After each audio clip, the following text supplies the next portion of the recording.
everyone, I'm Caitlin James from Scalp Micropigmentation Australia, and welcome to another 5-minute fast facts on scalp micropigmentation, the Pro Artist series, where we're interviewing some amazing scalp micropigmentation artists from around the world and getting their tips and tricks on how you can get the most out of your scalp micropigmentation transformation. So today's artist lives in Copenhagen, Denmark, and I've been lucky enough to see him now at a few conferences. The first time you meet this guy, you can see his dedication and passion for his business, his art, and the love of creating the best possible results for his clients. He's travelled to many times to undertake trainings both within Europe. He's been to Italy, he's been across to the UK and America to get the most out of his training experiences.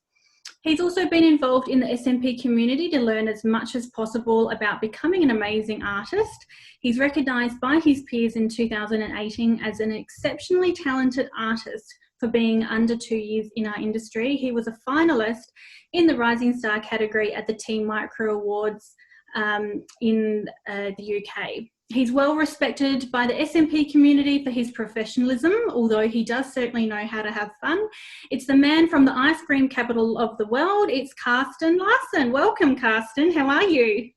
I'm good. How are you, Caitlin? Good, good. Thank you so much for joining us.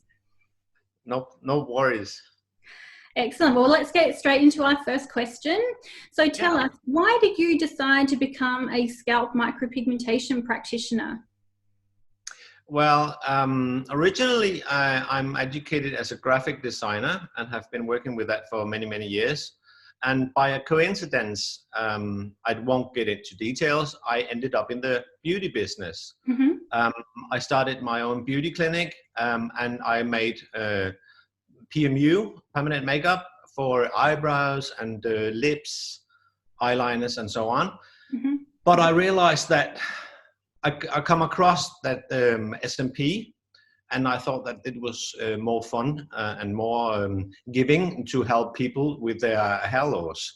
So that's why I switched from PMU to SMP. Yeah, I find that's a really common answer for many people, that they do love the help behind scalp micropigmentation. You know, you really can help change people's lives about self-confidence and helping with their self-esteem. So yeah, that's wonderful. I can understand why you love it so much. Yeah. All right. So tell us about, whereabouts are you? Where can clients find you? Well, the location, Well, my clinic is located in the capital of Denmark, in Copenhagen. Yeah, that's where they can find me. Perfect. And before a client comes in for a consultation, what tips can you give a client to help prepare themselves for a consultation? Well, I mean, usually the clients that contact me for a consultation, they have done some research beforehand, like looking at pictures, videos and stuff like that. When they call me, I ask them, how much do you know about SMP?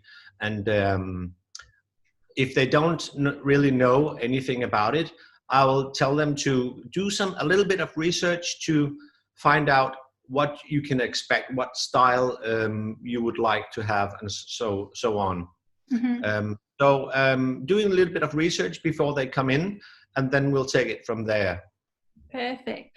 So having an idea of the type of hairline is really quite nice. Sometimes people don't know exactly what they want, but if they can perhaps show you some photos at a consultation, it does help as an artist to understand exactly what that is that the person is talking about in regards to creativity. Exactly.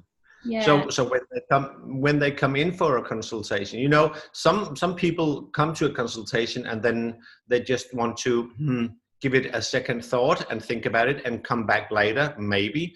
But if they when they come to the consultation and I ask them, do you have any thoughts about your hairline and stuff like that, I will just explain them what the different kind of hairlines are, and you know, show them pictures from Instagram and Facebook so they can have an idea on what how their looks will be. Also, if they are a little bit in doubt, what will I look like with hair on top again? I can, like make a mock-up, in Photoshop. So, and I'll post it to them afterwards so they can see what the new looks will be. Yeah, and being a graphic designer background, that's your forte. A little bit, yeah. Yeah, so I bet your mock-ups look amazing. I think so. Yeah. So during the consultation process, what do you like to cover with the consultation, so that making sure that you're giving confidence to the client, that they understand, you understand what their desires are for a hairline?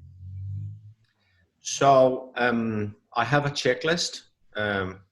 When I do the consultation, I go over a lot of things with this checklist. But most important, I want to have the client's expectations of the treatment. So I ask them, if you could tell me in your own words, what do you expect? What do you want to get out of this treatment? Yeah. Because it's very important for me that I can deliver what the clients expect. So if the clients expect something totally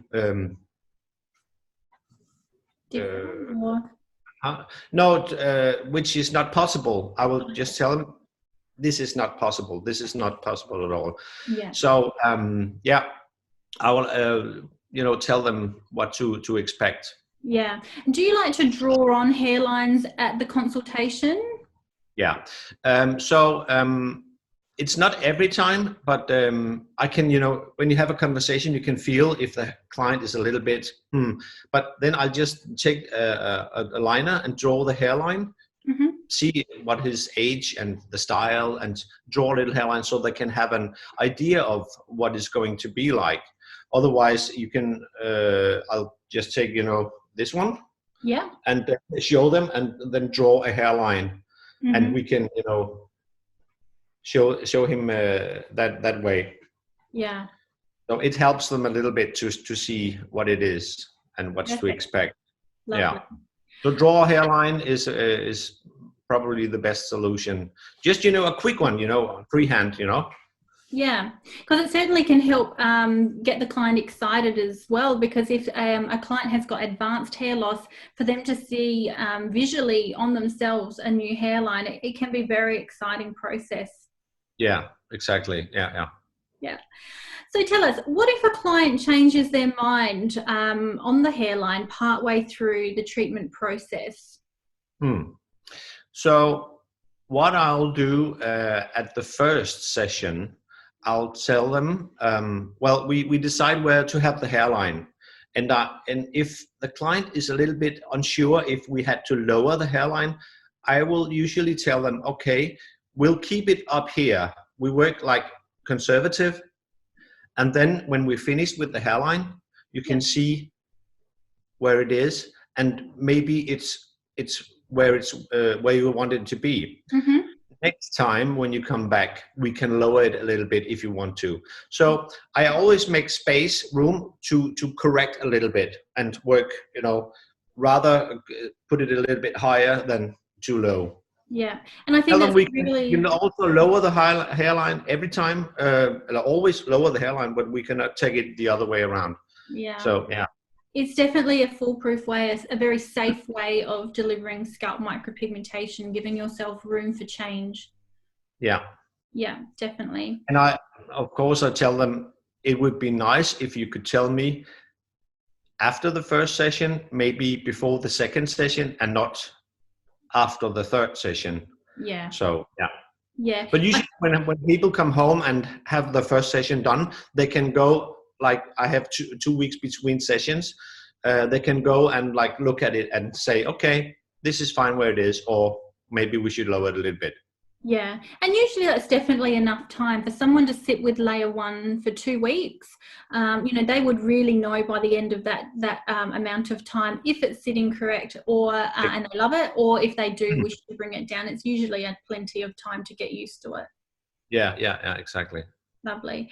And something that comes across in my consultations, and I know it comes across in your consultations, are clients talking about they don't want this blocked out Lego headman look. So can you tell us, what do you feel contributes to undesirable or fake looking hairlines? There are a few different things that you can do to make it look natural and not like a Lego helmet. Yep. So it's about, of course, about technique. So you don't make big blowout dots. You don't make the hairline too low, and of course make this hairline. When I'm talking about white people with light skin, make it like faded out, like a skin fade, so it fades away, and not make it too straight. Also, the temple sides, don't make them too low, too in the front. Yeah, perfect. Because all of those things do contribute to a very sort of blocked out kind of effect. And I think we can be a lot more creative with scalp micropigmentation in later years. The art side of SMP has really taken off, and each artist comes into their own style as well. So yeah, perfect. Well, thank you so much for sharing your experience with us on what you feel contributes to a really successful and useful consultation. And thank you so much for being a part of our 5-minute fast facts on scalp micropigmentation, the Pro Artist series. Hopefully someone out there, perhaps in Denmark, will come and see you now, feels a little bit more confident about coming across for a consultation. So thanks so much, Carsten. You're welcome, anytime. Cool. And if you've got any questions or comments, we want to hear from you. So as always, don't be shy, give us a call or pop something in the comments below. And don't forget to subscribe to our channel so that you don't miss out on any of the latest content as it's released. So thanks so much for watching. We hope to see you soon.